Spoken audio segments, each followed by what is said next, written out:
I want you to do something for me. If you're not driving, of course. Just hold up your thumb. Look at it.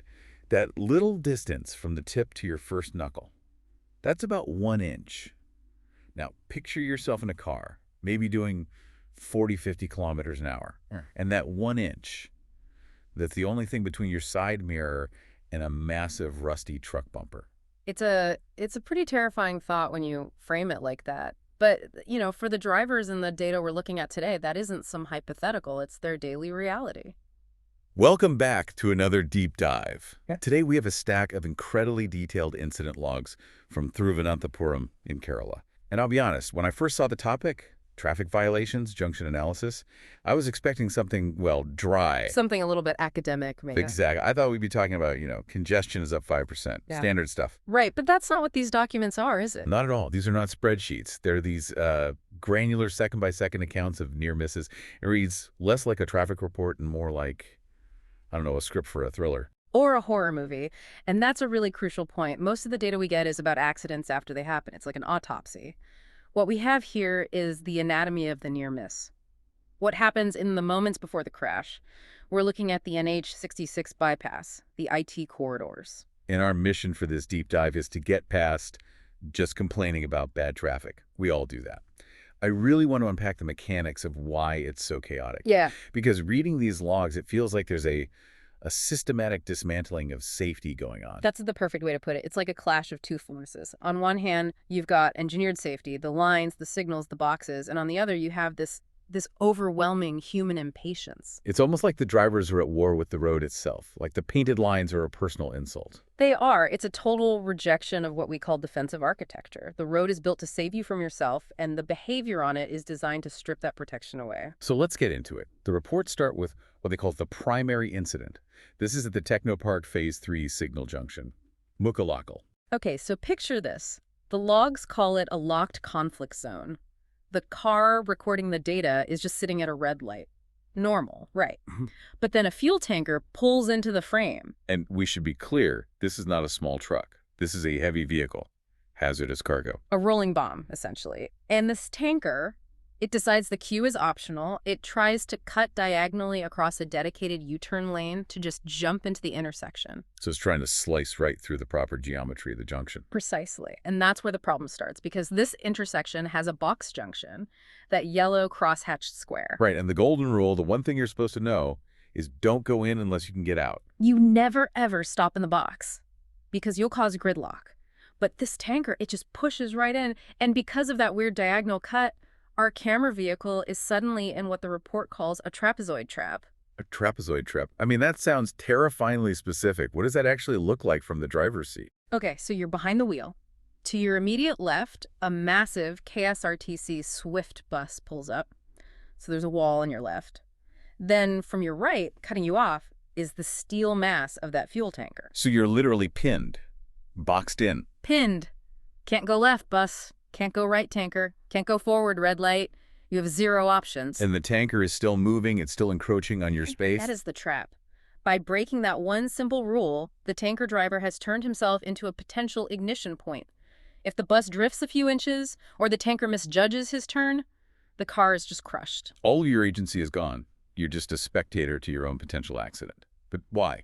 Why do it? Well, it's not just random aggression, it's a calculation. And that brings us to the next big theme in these logs, a concept they call kinetic authority. Kinetic authority. Okay, that sounds like something out of a sci-fi movie. It's basically the unwritten rule of the road there. It says, my mass is greater than your mass, therefore I have the right of way. So, might makes right. The biggest vehicle wins. In a nutshell, yes. The logs are filled with this. And there's one story that illustrates it perfectly. On the Kavekutam-Polthankode route, the Galaxy tour bus. Oh, I remember this one. This was flagged as high risk. Extremely. So you have this huge private tour bus. It decides to overtake another bus, a public one, at over 65 kilometers an hour. On a two-lane road, I mean, two buses side by side, that's wider than the road itself. It is, but here's the thing. They did it with oncoming traffic, or our camera vehicle was coming straight towards them. So the bus driver sees a car coming, knows there's no room, and just floors it. He's betting on your survival instinct. He's betting that you want to live, and the log confirms it. The camera vehicle was forced completely off the road. onto the dirt shoulder just to avoid a head-on collision. That's kinetic authority. The bus driver knows he'll win in a crash, so he doesn't have to follow the rules. Correct. He's weaponizing his vehicle's mass. He's not following traffic laws. He's following the law of gross tonnage. It's infuriating. It relies on the victim being the responsible one. If that person in the car hadn't been paying attention. Catastrophe. And it's not just buses, it's the tipper trucks, too. The logs mention an orange Eicher truck on a blind climb. Oh, that's my nightmare. Driving up a hill where you can't see what's over the crest. And suddenly there's a 10-ton truck in your lane. These heavy trucks are documented crossing solid double lines, which means do not cross, period, on blind hills. But why take that risk? Momentum. Heavy trucks hate losing momentum uphill. It's easier for them to risk a head-on collision than it is to downshift and burn more fuel. That is a horrifying calculation to make. The report also talks about cornering, but not like in racing. No, this is more predatory. It's where a heavy truck will intentionally try to squeeze a smaller car against a wall or a curb in a narrow lane. To what? To force them to stop. Exactly. They just drift into your space, shrinking the gap until you have to slam on the brakes. They're hurting you with the side of their truck. And speaking of being squeezed, let's get back to that 1-inch idea. It just keeps coming up in these reports. It's the defining data point, the 1-inch margin. The logs have a term for it, airbrushing. Airbrushing. It sounds so gentle. It's anything but. It's when vehicles overtake from the left, which is already dangerous with literally no space. They miss your mirror, your bumper by a single inch. They're using your car as a guide rail. And it's not just one car at a time. The logs talk about this bizarre, coordinated behavior with two-wheelers. They call them convoy movements. I saw that. Groups of bikes, they even mention the models, a Mojo, a Hunter 350, all moving in perfect sync. It looks like it.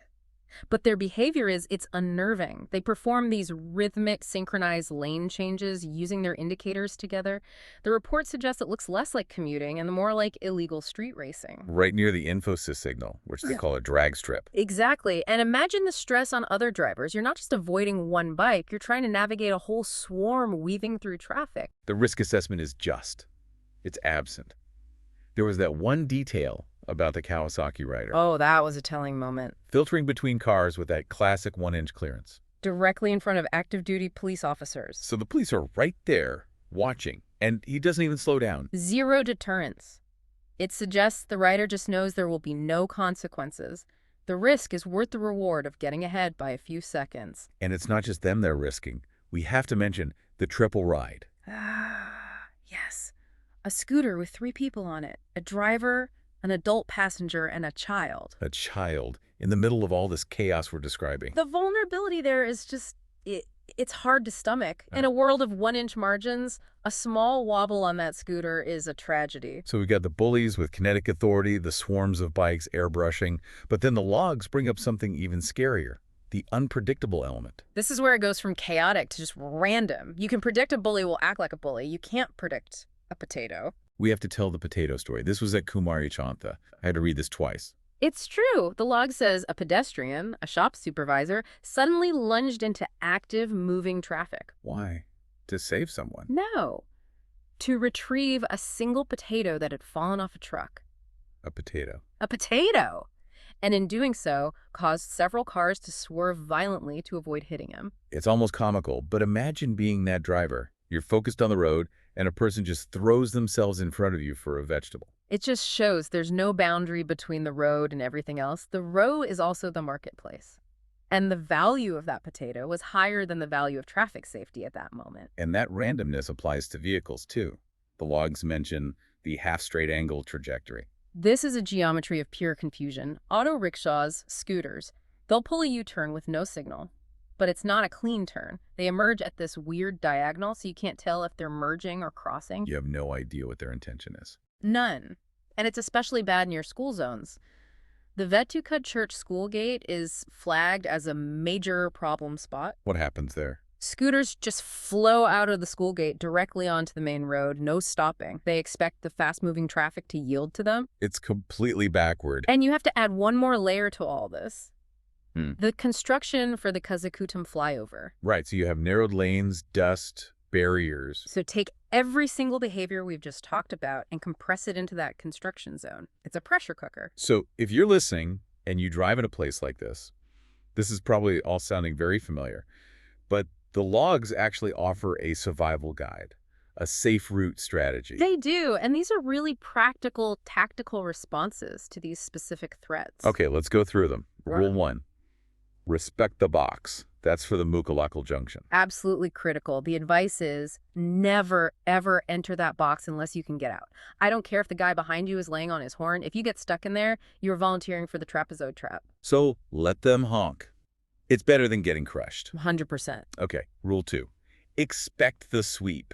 This is for the buses, the heavy vehicles. When you see a big bus start to overtake, you have to assume it's coming into your lane. Don't wait to see a blinker. There won't be a blinker. Just assume it's happening. Give them a wide berth. Move over early, on your own terms. Don't play chicken with a bus. You will lose. Rule 3, watch the blind side. This is your defense against airbrushing. You have to assume someone is going to try and squeeze past you on the left, even if there isn't a lane there. So checking your right mirror isn't enough anymore. No, you need constant 360-degree awareness. And the last one, rule 4, proactive slowing. This is for places like Kumarachantha, the market areas. You have to drive at a speed that allows you to stop instantly because you have to assume that a potato or a person is about to jump into your path. You have to drive for the potato. Always drive for the potato. So when we pull back and look at all of this, what's the big picture? We started with engineered safety versus human impatience. So who's winning? The takeaway from these logs is pretty stark. You have a system where engineered safety is treated as a friendly suggestion. The lines, the boxes, they're physically there, but culturally, they're being completely ignored. The road design is writing checks that the driver's behavior just can't cash. That's a perfect way to say it. Right now, on those roads, your safety depends entirely on the fast reflexes of the few disciplined drivers. If you get home safe, it's not because the system worked, it's because you successfully dodged all the system's failures. Wow, that's a heavy thought. It means every time you drive, you're the one thing holding it all together. You are the safety system. So we want to leave you with a question today. The next time you're out driving, look at the lines on the road, look at the signals, and ask yourself this. In a system where everyone drives as if they're the only one who matters, ignoring the lines, ignoring the boxes, ignoring physics, are we actually driving? Or are we all just taking part in a collective, high-speed game of chance? It's a question worth thinking about. Stay safe out there, check all your mirrors, and please mind that 1-inch margin. Thanks for listening to The Deep Dive. Drive safe.